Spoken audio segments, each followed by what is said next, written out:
വീഡിയോകോണിൻ്റെ T വിയാണ്. അപ്പോൾ ഇതിൽ China board വെച്ചിരിക്കുകയാണ്. അപ്പോൾ കംപ്ലൈൻറ്റ് LOT കംപ്ലൈൻ്റാണ്. LOTയുടെ മൂട്ടിലൊന്നും നല്ല ലീക്കാണ്. അപ്പോൾ അത് ഓൺ ചെയ്ത് കാണിച്ചു തരാൻ പറ്റത്തില്ല. കാരണം ഓൺ ചെയ്തൊക്കെ വെച്ചിരുന്നാൽ പിന്നെ IC പോവും, വെർട്ടിക്കൽ IC പോവും, HOUT പോവും, പവർ സപ്ലൈ കംപ്ലൈൻ്റ് ആവും, പിന്നെ ട്യൂബ് വരെ അടിച്ച് പോവാം. അപ്പോൾ LOT മാറ്റണം. അപ്പോൾ LOT നമ്പർ BSS 25T1010A ആണ്. അതാണ് LOT നമ്പർ. ഇവിടെ ഞാൻ പഴയ LOT തന്നെയാണ് ഇടുന്നത്. കാരണം ഇവിടെ 10-20ഓളം ബോർഡുണ്ട്. അതിൽ LOT, main IC, HOUT, vertical IC എല്ലാം ഉണ്ട്. എല്ലാ കമ്പോണൻസും ഉണ്ട്. പിന്നെ പുതിയ LOTയുടെ വില വന്നിട്ട് ഒരു 200-210 രൂപയൊക്കെ ആവും. ഓക്കെ, പിന്നെ ഇതാ ഇവിടെ കറക്റ്റായിട്ട് ഇതാ LOT സോൾഡർ ചെയ്ത് കൊടുക്കുന്നുണ്ട്. എന്നിട്ട് ഇതാ ക്ലീൻ ചെയ്തിട്ട് സംഭവം ഓൺ ചെയ്തപ്പോഴത്തേക്കും ഫീസ് അടിക്കണം കംപ്ലൈൻറ്റ് വന്നു. എന്തിന് സംഭവിച്ചെന്നൊന്നും പിടിയില്ല. ഇതാ കണ്ടില്ലേ, ഫീസ് അടിച്ച് പോയി. അപ്പോൾ ഇനി അത് ശരിയാക്കണം. നേരത്തെ ഓണായ TV ആണ്, ലീക്ക് മാത്രമേ ഉണ്ടായിരുന്നുള്ളൂ.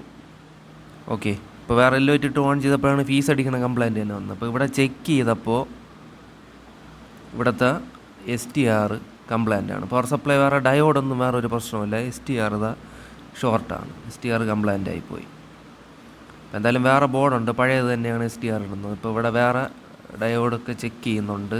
പവർ സപ്ലൈ ഔട്ട്പുട്ട് ഡയോഡ്, പിന്നെ സെനാർ ഡയോഡുകൾ, ഇതാ പവർ സപ്ലൈ അകത്തുള്ള 4 ഡയോഡെല്ലാം ചെക്ക് ചെയ്തു. വേറെ ഒരു പ്രശ്നവുമില്ല.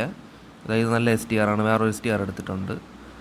അപ്പോൾ ഇതിൽ കിടന്ന STR ചെക്ക് ചെയ്യുമ്പോൾ അത് കംപ്ലൈൻ്റാണ് കാണിക്കുന്നത്. അപ്പോൾ അത് വേറെ STRയുടെയാണ്.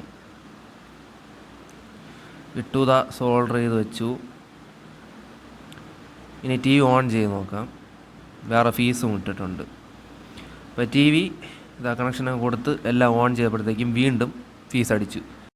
അപ്പോൾ ബോർഡ് വീണ്ടും എടുത്തിട്ട് പവർ സപ്ലൈയിലുള്ള STR ചെക്ക് ചെയ്തപ്പോൾ STR ഷോർട്ടൊന്നും ആയിട്ടില്ല. പക്ഷേ 4 ഡയോഡിൽ ഒരു ഡയോഡ് മാത്രം ഷോർട്ടായി.